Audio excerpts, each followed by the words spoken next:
So, what's up guys? Topic natin today is about legato. So, ano nga ba yung legato? So, i-demo ko sa inyo.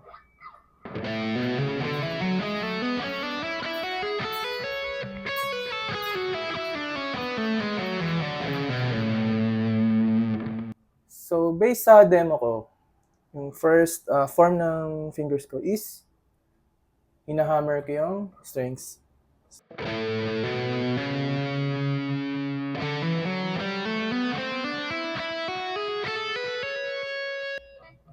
Tapos, papunta pataas, pull off naman.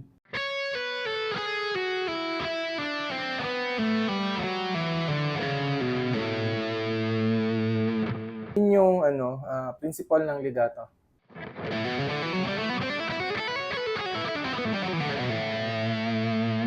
Pwede niyong gawin yon ng iba't ibang shape, kagaya nito.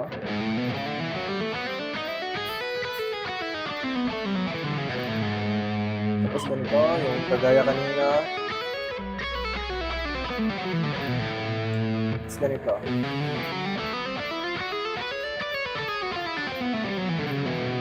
So ito yung pinakamahirap. Yung pagsasabay nung gamitin to, itong at saka itong hinliliit mo.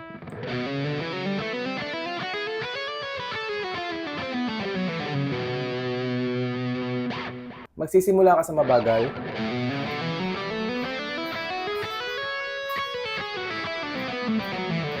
Tapos unti-unti mo siyang padibilisin.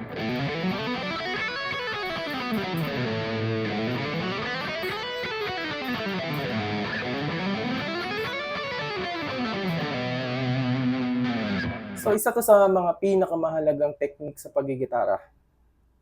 Kasi kung ikaw na gitarista ay hindi nabiyayaan ng speed picking or hindi ka nag-excel sa speed picking, ito yung pwede mong gamitin, ito yung isa sa mga pwede mong gamitin para para ka nakakapag-speed pick. Kasi malalaro mo ng mabilis yung string.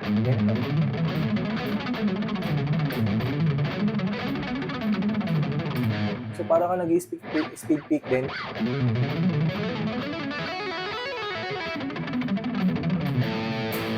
So yung legato na yan, pwede mong laro-laruin yan. Hindi lang kagaya ng mga forms na ginawa ko dito. Pwede rin ganito. So nag-a-hammer ka, tapos pull off mo.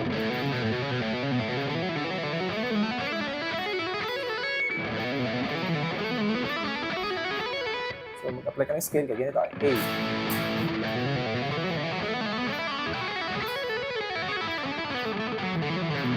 Ganito.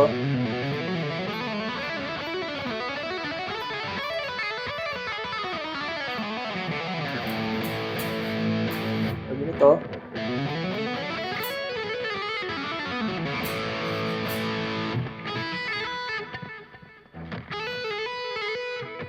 So kagaya nung kay Joe Satriani, ng techniques niya sa legato, ganyan ito.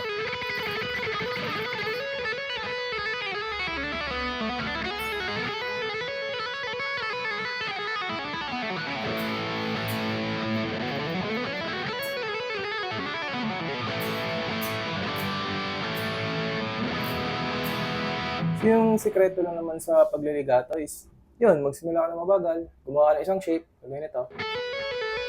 Pwede mong gawin sa isang string, balik-balik.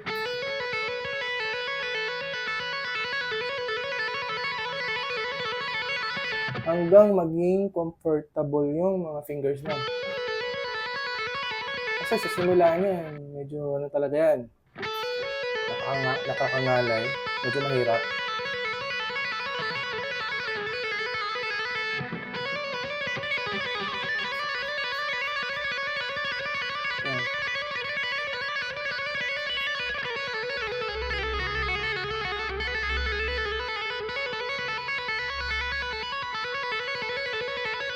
Ito yun yung mga exercise ko dati.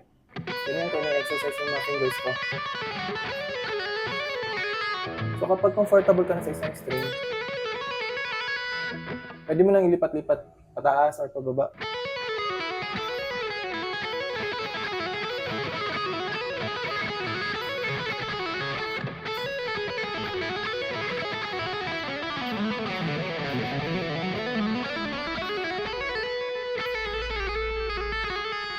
Pwede mong i-apply ito sa mga kanta.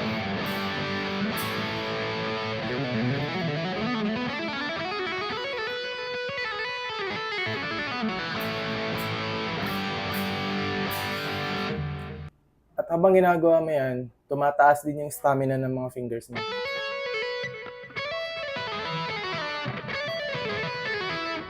Tapos, i-train mo siya na gawin mo siyang malinis. Kasi minsan, kapag hindi mo nagagawa na maayos, kung ito naging ibang strings ka,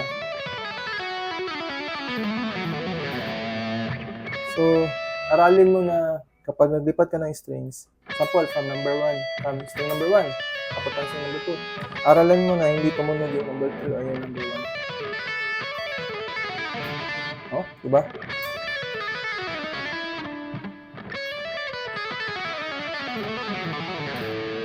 Medyo sa Triani kasi ginagawa niya, kapag pinipick niya yung number 1, at pupunta siyang string number 2, nahawakan niya yung string number 1 para ma-mute.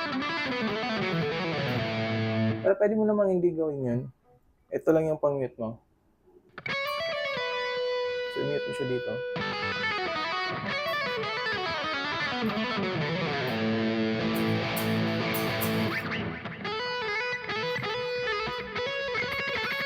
Pwede mo siyang haluan ng simple na speed picking.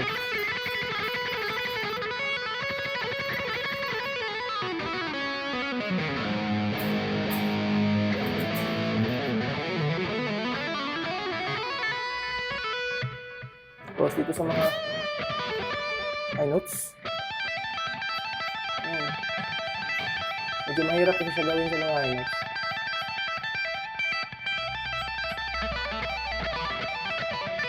Pero gagawa naman yan kung papracticein mo talaga.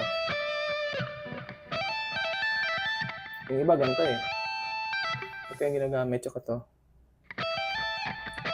Pero kung gusto mo talaga yung traditional, ito gamitin mo, yung dalawang to. Para lumabas yung strength nito, itong iniliit mo. Palabasin mo yung strength niyan.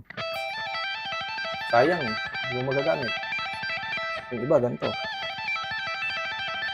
Kasi nga pag ito pinagsama mo, malakas yan. Malakas yung palo niyan.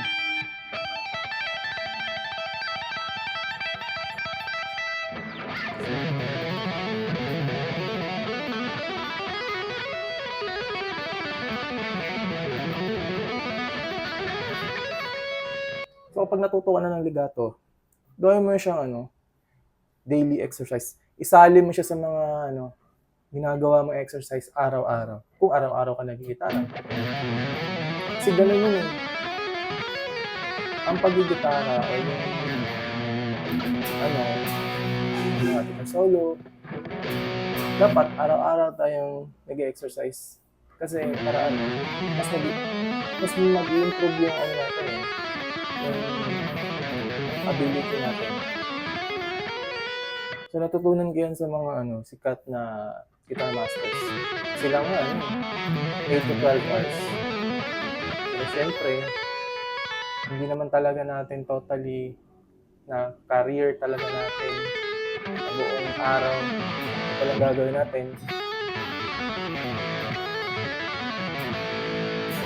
So at least mabigyan mo lang natin ng 1 hour. Then aralin yung mga ibang techniques. So wag mo mawawala yung legato.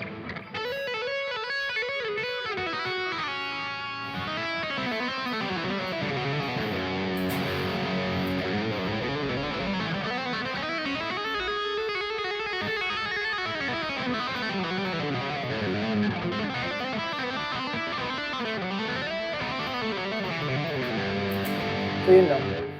Salamat.